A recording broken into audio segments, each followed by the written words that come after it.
It's so ridiculous, the YouTube rules. We did have the radio on, but we're like, oh, hang on, I don't want to see it flag. We should turn that off. Yeah. The Straight Outta Compton video originally ended with Irving and Brian singing and playing a song on their phone. So, fuck! I thought you were going to play us some gospel. Well, we got free mini posters. It's always for the worst shit that we fucking get this shit. Oh my god. Bring a group of 25 or more. Not that there's a discount, just telling you to do that, because that's what God wants. Special advance shows Thursday in select locations. We were selected. Thank God. We got War Room. This was awful. This was one of the worst ones. This was so awful. This was bad. Not only did it have the same TV movie quality that the rest of them had, hardcore. This one had worse acting than most of them. It did, yeah. And philosophically, the most fucking repugnant, horrible ideals. Devil, you just done got your butt kicked. Praise Jesus. Take that, devil. Basically, everything I have to say about this movie, I can sum up with a brief synopsis of the meaning, which is, if your man is emotionally distant, verbally abusive, and is a cheating bastard, cheating on you, stealing from his job, and is a drug dealer, technically. Yeah, he is a drug dealer. Ignores your child. It's all your fault. And has a litany of faults. But he might... The proper way to deal with this is not to stand up for yourself.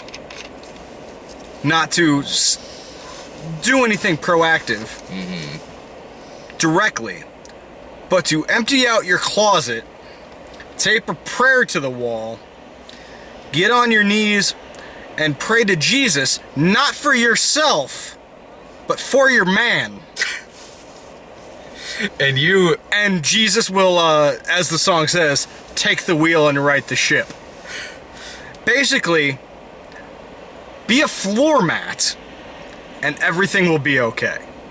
You will come in second place at a jump rope competition. Yes. And the third ending of the movie. See, you missed out. You missed some stuff when you got up at one point. I got a call from work, man. I had to take it. I'm sorry. No, it's all good. But the stuff that you missed, that woman that he was on. Okay, first of all, you missed. This movie is about a couple, and the main character is the wife, and she's the main character for the first half. Yeah. So we are introduced to their marriage, and it's this movie's version of what just a troubled marriage is. And this movie is from the creators of Fireproof with Kirk Cameron. So if you've seen that movie, and you know that movie, you kind of know what you're in store for here. Basically, this is beyond just a simple troubled marriage. This is a marriage of just straight up verbal abuse, where when he comes home and the daughter wants to show him her report card, he instantly ignores her and then just starts screaming to his wife about how she was going to give her sister some money because her sister I was still in the theater for that. Okay, that's around when you got up. And then he says to his daughter, like, oh, you're doing a jump rope competition? Aren't you a little old for jump rope? She's like 7.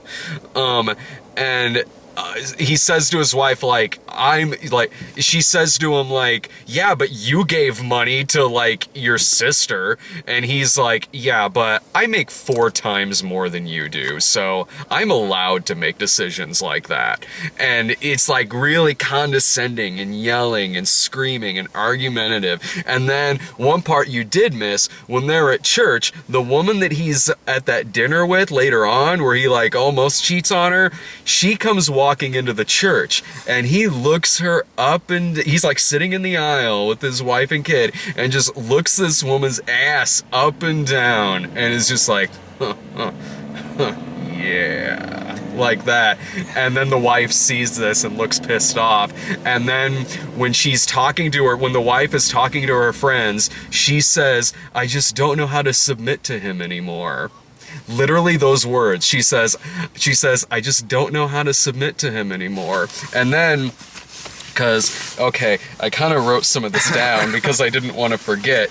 So she says that, and I'm sitting there like, oh my God, Dave, you're missing so much.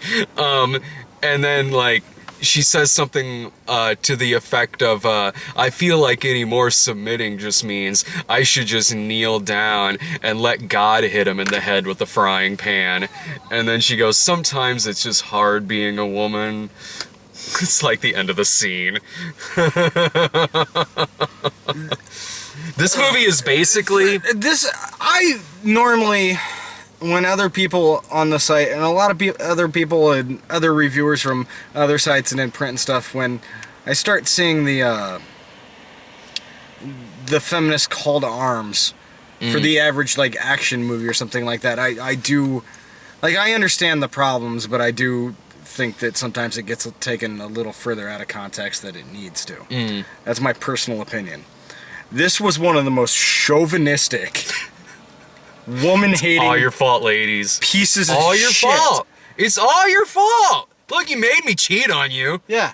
Like, look, it's not my problem your sister's fucking broke. Don't ask me for money. I make more than you do.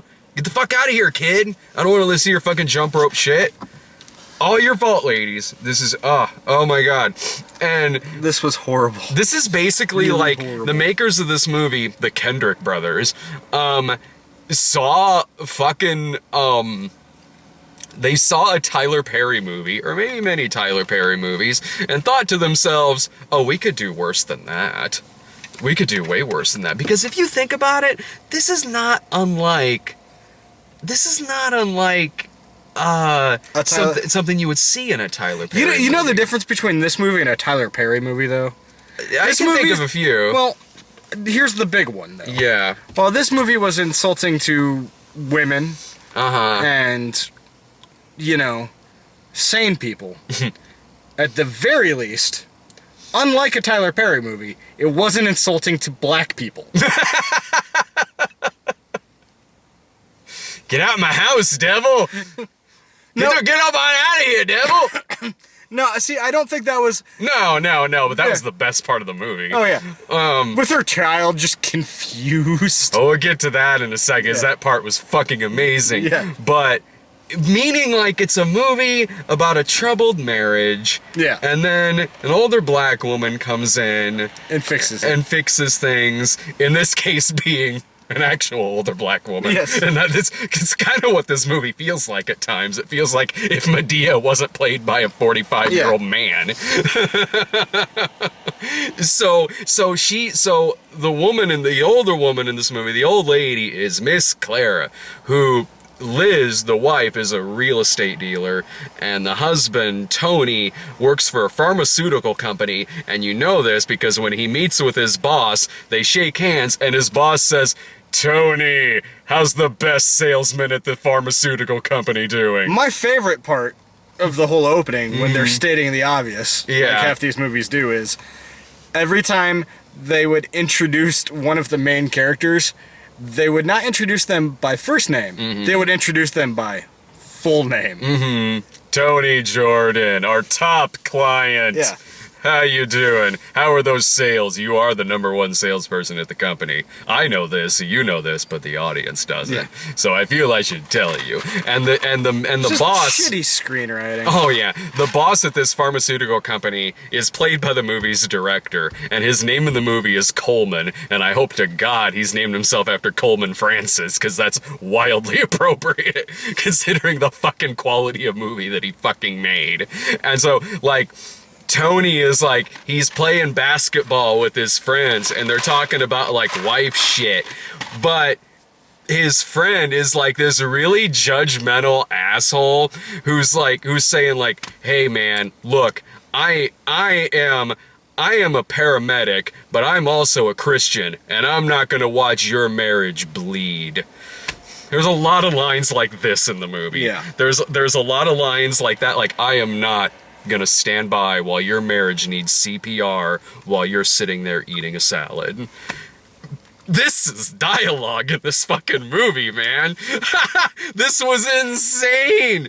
This was insane. Like, if this movie is a spoof, bravo, they made one of the best spoof movies ever. But it's not.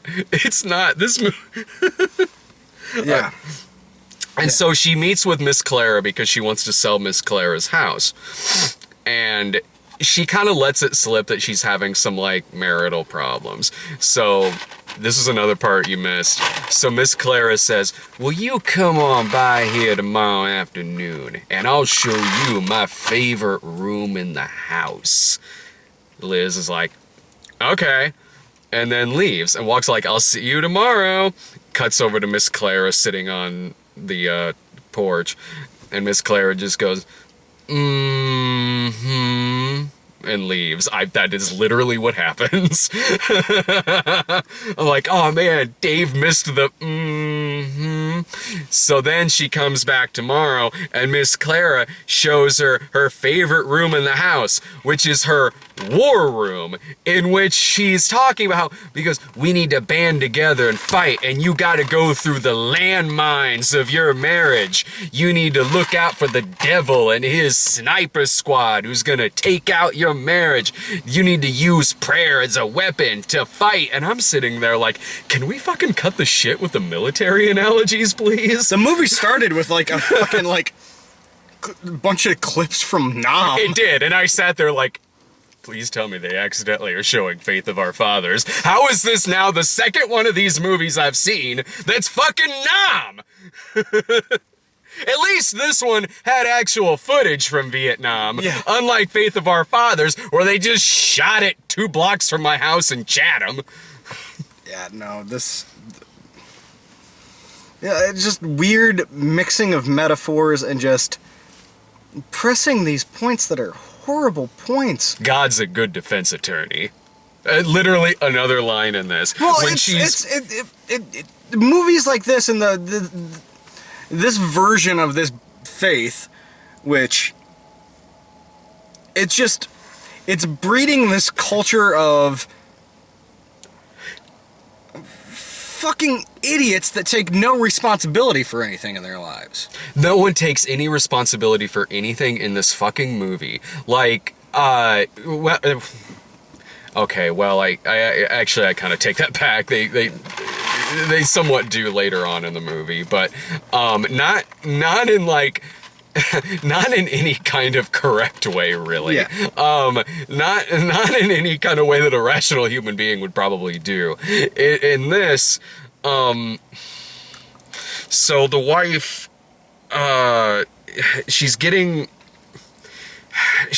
advice from Miss Clara to empty out a room in her closet, and and to use it as her war room, as her prayer room, in which you write down prayers on the wall, and that's just what you do. Like, all right, so okay, so she's using this as a way to fix her relationship with her husband, and every time she tries telling this Miss Clara what's going on with her husband, whether it's writing down pages and pages of what her husband is doing, which is honestly some pretty bad shit, which is legitimately like some really, really bad shit, Miss Clara is saying, like, I don't need to read that. I went through the same thing, honey child. What you need is to talk to Jesus. You don't need to be sitting there complaining about your husband. Only Jesus will give you the power to fix your marriage. And I'm sitting there like, lady, you have never met this man. You've never spoken to this man. You don't know what their marriage is like. You haven't seen him, like, cheat on this woman. You haven't seen him hurl this verbal abuse at them. I'm sorry, this is exactly like it was in Fireproof, where it's about 2 people who really honestly just fucking need a divorce. Yeah. But, you know, as the giant stand-up in the theater says plainly. Oh, yeah. Yeah, divorce is a sin. anyone that marries a divorced woman is an adulterer. That is on the poster. That is on the poster for this. Like, I've read the Bible, and somehow I pushed that out of my fucking brain. I'm sure. I don't doubt that it's there. No, I don't doubt for a second. I just can't believe that I forgot this shit. And it's just like... And it brings me back to, like, more of my problems with...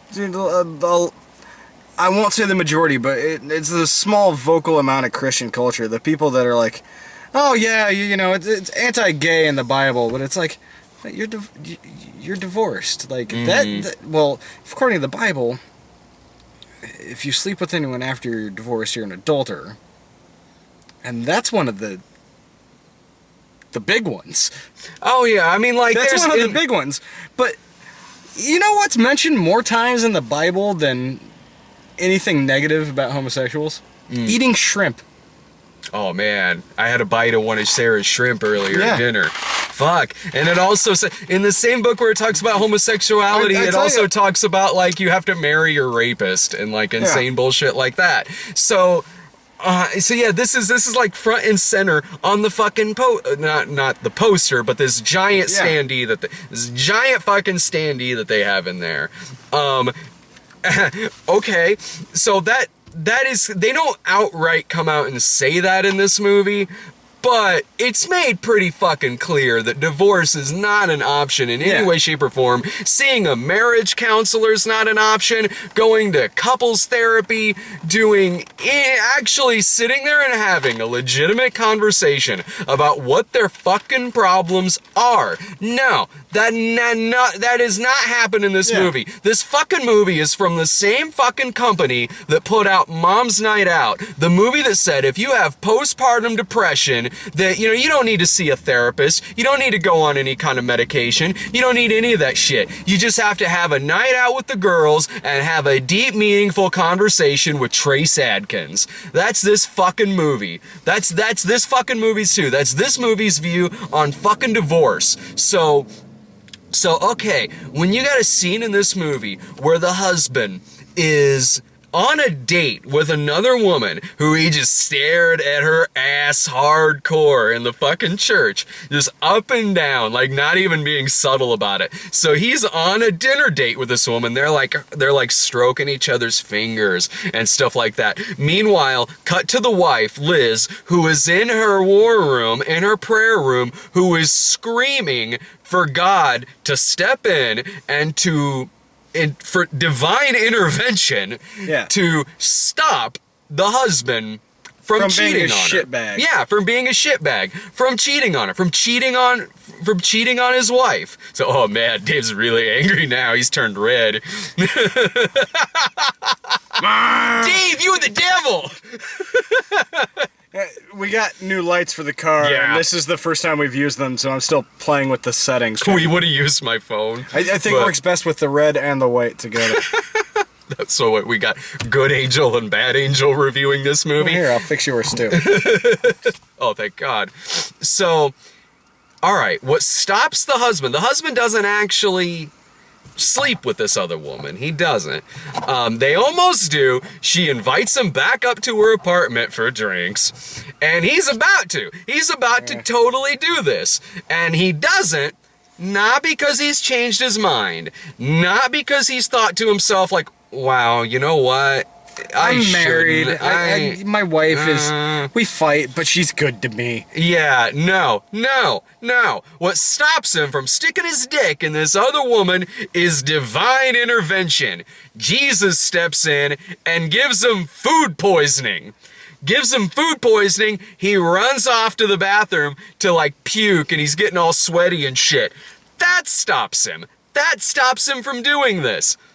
Not any kind of choice, not any kind of free will or anything like that. Not even conscience. Not even conscience stops this guy. Really, it's coincidence. Yeah, pure coincidence. No. I firmly believe it's divine intervention in this movie. It's Jesus. Jeez, yeah, pronounce his name right.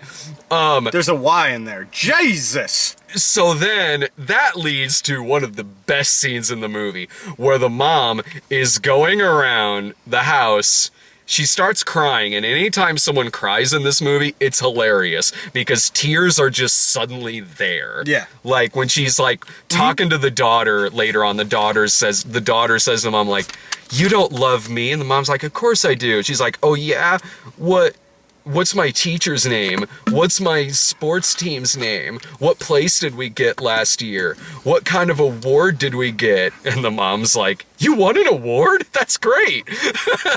But you know, watching this entire movie, I just, with all of them, except for the child, I was just want to go, "You're insane, you're a terrible person, and you're just a weak-willed fucking doormat that needs some therapy." I didn't have any interest in these people's lives. I wanted to watch them all fall apart because fuck those people. The acting is terrible. The acting in this movie, all these people act like this is the first time they've met. No one has chemistry with each other. Not the daughter with the parents, not the parents with each other, not anybody. They all act like this is the first fucking time they've all talked to each other. They all have this weird 1,000-yard stare going on. Yeah, they totally do. And the husband was probably only hired because he's the only one who auditioned who can do a backflip.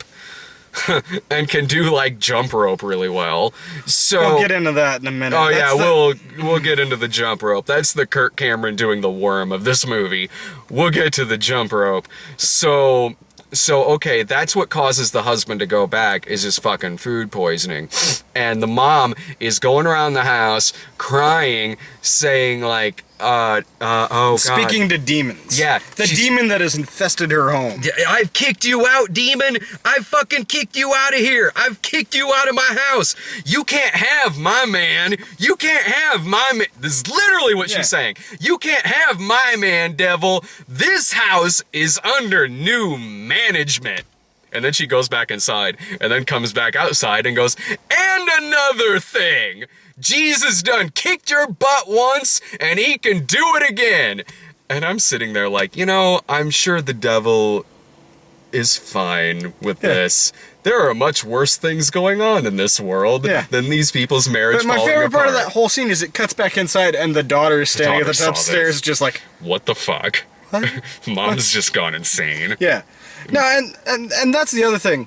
Like, I don't care if you're in a Christian house or not. Sure. But when even if you're a shitty husband, and you come home, and you discover that your wife has emptied all of her clothes out of the closet and has started pinning pictures of you and prayers on the wall in her walk-in closet, and has suddenly started being really nice to you. You get fucking scared. And the dude got a little scared, but no, you get fucking call for help scared is what you do. No, yeah, he does. He legitimately gets scared. Like when she fixes him a plate of dinner to eat, when her back is turned, he switches the plates. Now, I know that that's played for laughs because this chucklehead of a fucking 50-year-old housewife audience was eating this shit up. So I know that that's meant for laughs, but let's break it down. Yeah. He had a thought in his head that his wife was gonna poison him. Well, this shit doesn't work without a laugh track. And exactly, and quite frankly, it is crazy behavior. Yeah. It is a series of crazy behavior. When someone that close to you does that much of a flip, and does some wackadoo shit, you're supposed to take notice. But you don't just sit there and switch the plates out and hope they poison themselves. You fucking call for help. Yeah. We gotta get... And if you're a Christian, you call your minister or some shit. Oh no, we gotta get the Reba fan base to laugh their asses off in the fucking audience. The jokes in this fucking movie are there. It's sitcom jokes. It's pause for laughter. Yeah. That's exactly what every joke in this movie is. It's that when Tony, the husband, is having a conversation with his friend Michael, when they're at the gym and working out, and he says to Michael, like, she cleaned out her closet and is using it as like a prayer room or something, and then the friend is like, that must be a miracle. If only I could get my wife to clean out her closet. I want the kind of faith she's having, you know, whatever cleans the closet. Shit like that. Shit like that. Or like when Miss Clara and Liz are about when they're in a parking garage and this thief comes out who kind of looks like, who's dressed like me, kind of. He comes out with a knife, and then Miss Clara's like, I'm not giving you my money. Jesus is gonna come chase you out of here. Put down the knife in Jesus' name. In Jesus' name. And so then, like, they just got back from getting ice cream, and so then it cuts to like them with the cops, and the guy runs off, and the cops are like, so how old was this guy? And they're like, oh, early 20s, probably 25. Horse shit. The dude was like 46. Yeah. Yeah. Oh yeah. Yeah. Just because it says early 20s in the script doesn't mean you have to keep that. If you have an actor who is clearly not in his early 20s, Change the fucking line, you fucking idiots. Yeah. So, all right. So they're talking to the cops, and then Liz is like, I'm just not hungry. I can't eat my ice cream. Miss Clara's like, oh, well, here, let me help you. No use letting good ice cream go to waste. Just shoveling in her fucking toothless maw.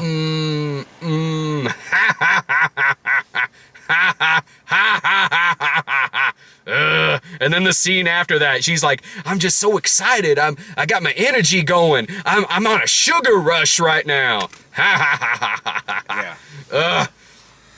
This shit doesn't work with a laugh track, and it's awkward without one. So when they're talking to the cops, Miss Clara says to the cop, like, I told him, get out of here in the name of Jesus, and you make sure that you write in the name of Jesus in your notes, because no one does. No one writes in the name of Jesus. That's why we have so many problems today. Yeah, that's why we have problems in the world today. Because not enough people are mentioning get out of here in the name of Jesus when they're filling out a police report. Yeah. That's the problem. That's the problem we have. Shit. This, honestly, we are really only describing like the first hour of this movie. We're still in the first half hour, 45 minutes. This movie feels so long, and that's because it is over 2 fucking hours. Yeah. No, not quite with trailers. It's like exactly a 2-hour movie. And it's like Kirk Cameron's Saving Christmas in regards, in the sense of, this story is wrapped up like an hour into the movie. Easily. There is a logical ending point, and the logical ending point is, dude comes to his senses, happy, he wants to make amends. There's the ending point. And then when he says to his wife, how could you do this to me? Yeah. Yeah. That's how he approaches his wife. Yeah. About how good she's been treating him. How can you do this to me? This accusatory bullshit. Fucking making me feel guilty and shit. How dare you? And there's this running gag going throughout the movie about her stinky feet. Like, that's 20 times in this. Like, the daughter's like, your feet smell awful, Mom. I know. No, I mean awful. I mean really bad. Like, awful. If you keep saying that, I'm sure there's a joke in there somewhere. And that's throughout the movie. She'll be cleaning out her shoes, and then Dickless husband will come home and be like, what the fuck is that smell? Well, he doesn't say it like that, but that'd be amazing. Yeah, that would be such a better movie. That one line. Yeah. Just, what the fuck is that smell? Like, just some Jerry Seinfeld style shit in there. I'm cleaning out my shoes. We'll do it outside. That's pretty much how he says it. Then she throws her shoes outside. And so, this movie bookends with him washing her feet. And so, I'm not even kidding. This movie bookends with him washing her goddamn feet. So it's like Kirk Cameron Saving Christmas in regards to this story is wrapped up after about an hour, and then the rest of it, padding. Plot B, plot C, plot D. There's no plot that's introduced here that isn't treated with an ending that treats it like it's the main plot of the fucking movie. Like the barely mentioned girls, double Dutch team that she's on gets a whole fucking hour-long arc almost. Oh, so yeah, suddenly this movie turns into like Battle of the Year, but about jump rope. There's a whole sports competition just crammed in, and that's the third ending.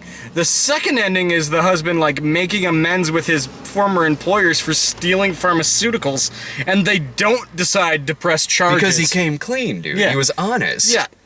Oh my God. He goes to his boss. He goes to his two bosses. One of the guys is like, all right, good, you admitted this. Now we can prosecute you. And then like any normal business person would. Director boss is like, well, wait, hang on. Yeah. He did come clean. All right. Give me a couple days to think on this. So then the guy shows up at his house, like after a couple of days, the boss does. And then he's like, I've never seen that before. I have never seen such honesty. And I was praying. People, admit to murder, man, I've never seen someone admit to murder like this before.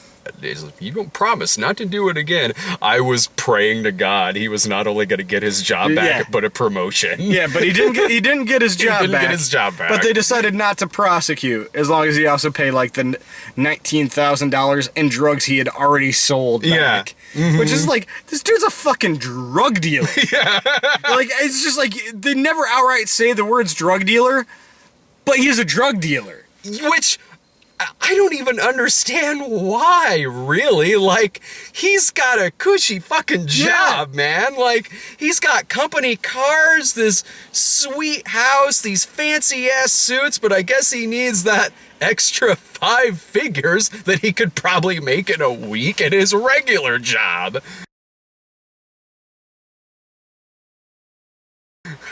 Well, and then, here's the other thing. Like, if you go back into the ranking of sins, like, even if he gets his free pass from his boss and shit, and this is all Jesus helping out, the fact of the matter is, like, those are 2 big sins, and that boy ain't Catholic. Let's not forget, too, about how divine intervention also stepped in to disconnect his phone line. Oh, yeah. When the woman that he was going to cheat on his wife with tries calling, the phone line is disconnected. And there's no reason why they would have disconnected it, because he wasn't being stalked. He wasn't being stalked or anything like that. So it was just like, no, Jesus stepped in and just cut out that phone line with a pair of divine-ass scissors. That's exactly what happened here. And so and that's another part of this movie where no one has any kind of... Everything gets an ending. Well, yeah, everything gets an ending, but also, they don't actually have any conversation. But he doesn't have a conversation with this woman that he almost had an affair with. He doesn't, the husband and wife, they don't really have any legit conversation about their problems, other than he is just suddenly sorry because of divine intervention, and, hell, like when he tells his wife that he's sorry that he's been a dick after he's been fired, so it took him getting fired, and his wife says, like, just so you know, you're not the most important thing to me. God is, but it's because of God that I'm still here. Yeah, it's like, basically says, God first, then you. And in my brain, I'm sitting there going, fucking hell, woman. You're someone's mother. The child comes before anything else, let alone your fucking make-believe deity. Fuck you, bitch. But just what a terrible fucking human being. She's not there because she doesn't say she's there because she loves him. She doesn't say that she's there because she really wants to work out their problems in terms of any kind of counseling. Because it's God's will for her to pray their marriage back together without doing any kind of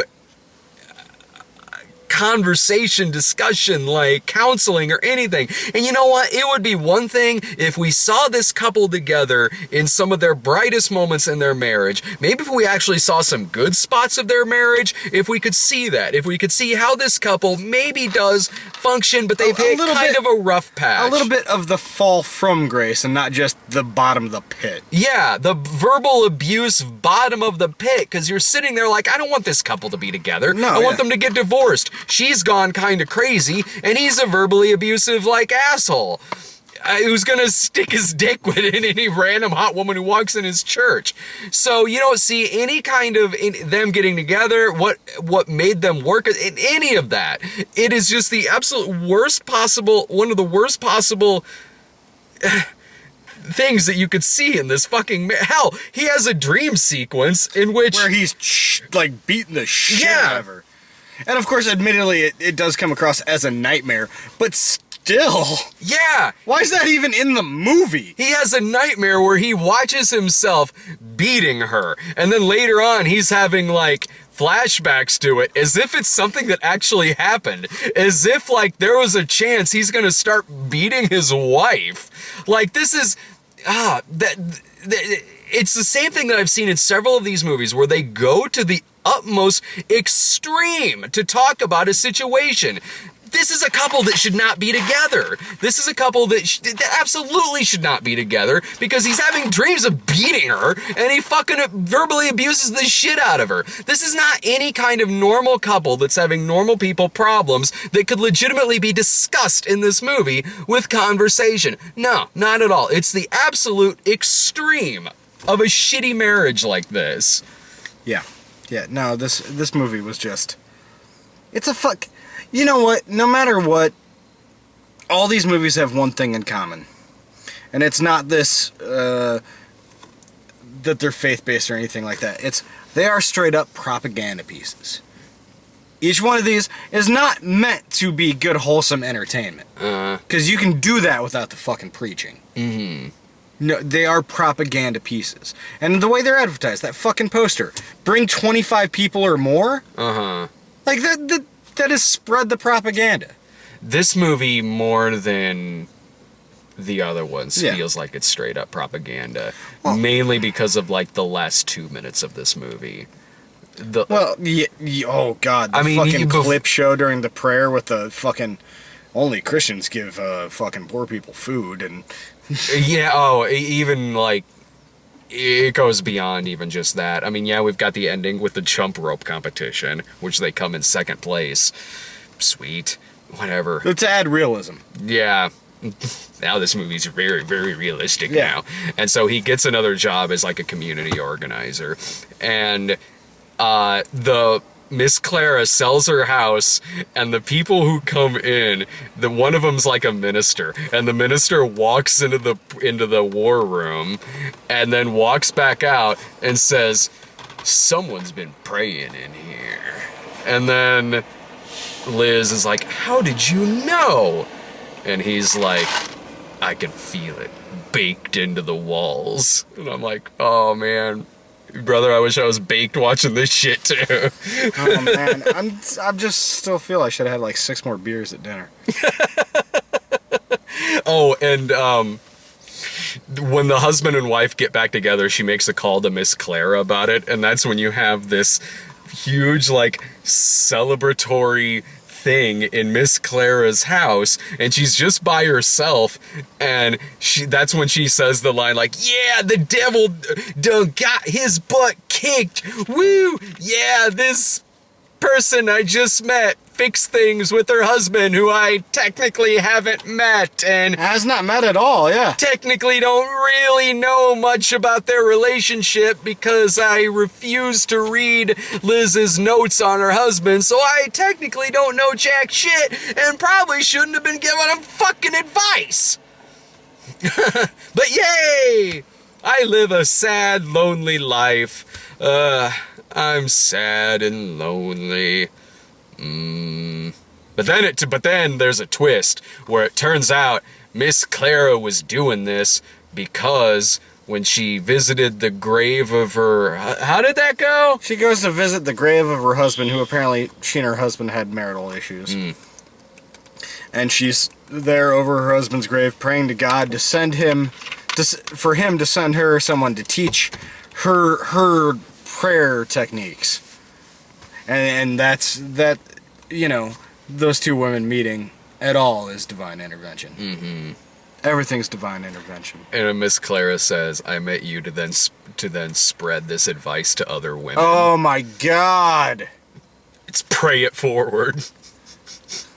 That is... Get the fuck out of my car. Wouldn't that be great if Get that's what out. That's a much out. more appropriate title. Think about it. It is the Pray It Forward with, like, she's gonna spread this kick in the devil's butt to other women, and then, much like in the movie Pay It Forward, Tony finds the guy who wanted to prosecute him and fixes his tire. This movie ends where Pay It Forward begins. Prayer is the glue that sticks both movies together.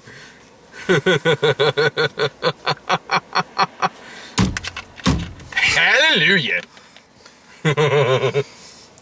Just whatever you do, don't go see this. This isn't. No, this Isn't sucks. funny bad. This was just Oh bad. hell! bad. I think I might disagree with you there. Well, that's pretty I funny. laughed my ass off at this. But it's not like it's not Saving Christmas funny bad. Nah, like this is. There are different levels that you place movies like this. Yeah. One of them is like, one category is like totally just like mediocre and whatever. In that category, Little Boy. In that category, I'd put some, non-threatening, nothing wrong with that movie. Yeah. On a philosophical level, yeah, it was a little preachy, but that's the Well, point. sure, so but- let it go. yeah, Little Boy, Heaven is for Real. Like that was mediocre. Like preachy, but not it at least dismissive. looked like a Yeah. movie. And then there's like Hilarious, which is like Kirk Cameron Saving Christmas and like Faith of Our Fathers. And then there's straight up offensive, which I would put Mom's Night Out in. This. Old fashioned. I'm putting this in there. And this was This didn't make me mad though, but this is offensive. This is straight up offensive. This didn't make me mad though. no. You can't be mad at it because it is so fucking out there and blatant that it's the last 2 minutes of this thing where it's Miss Clara back in her war room and she's doing this. oh, it's her new war rather room at her new home. yeah, her new war room at her new home, in which she is saying like she's doing a call to arms. It's kind of what you see in the trailer for the movie. Yeah. It's like this call to arms, like we need to have an army and a militia and we need to fight against the armies of evil and we need to come together. It's this, again, stop with the fucking military analogies, movie. So not only does it keep going with this kind of threatening talk, it also starts showing a father with his baby, people in church, Boy Scouts, baseball players, Washington, D.C. Subtle. So, Washington, D.C.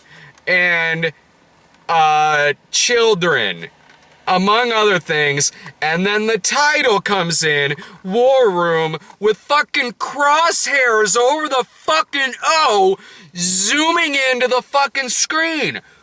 Maybe don't fucking do that shit. Yeah. Yeah, no. You don't believe me? It's here on the Well, fucking... they believe you. It's here on the look! Ah, this is just, it's very misguided. There's a whole lot of...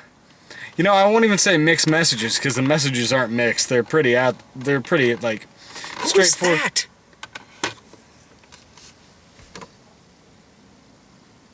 You're right, who the fuck is that white woman? Who's this?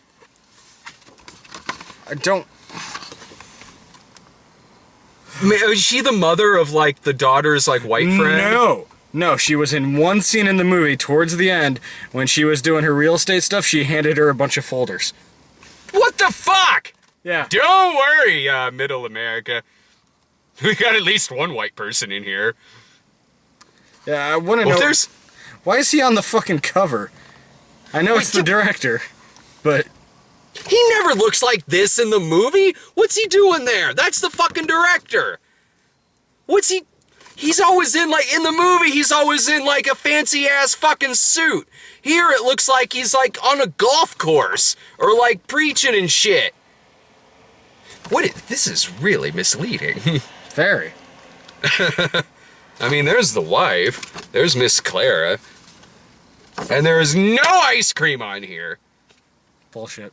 Throw it in the back seat. Prayer is a powerful weapon. Stop with the fucking... Stop with this violent-ass shit! Ah! Just go back to Red Dave for you. I'm very uncomfortable with all of the fucking...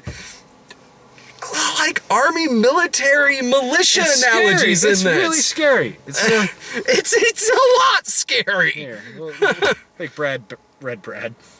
Oh, movie, you're making me blush. Ooh, that Tony. I'm just gonna end it all like this. You look like Satan from the Looney Tunes cartoons. I'll send you back up there if you catch that rabbit. Okay, varmint. God. All right. So this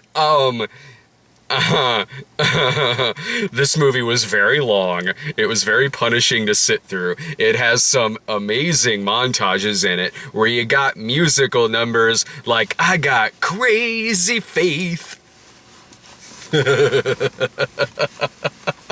I think I might have a little bit of it on my phone. Oh wait, I probably shouldn't play it though. I might get flagged on YouTube for playing I Got Crazy Faith.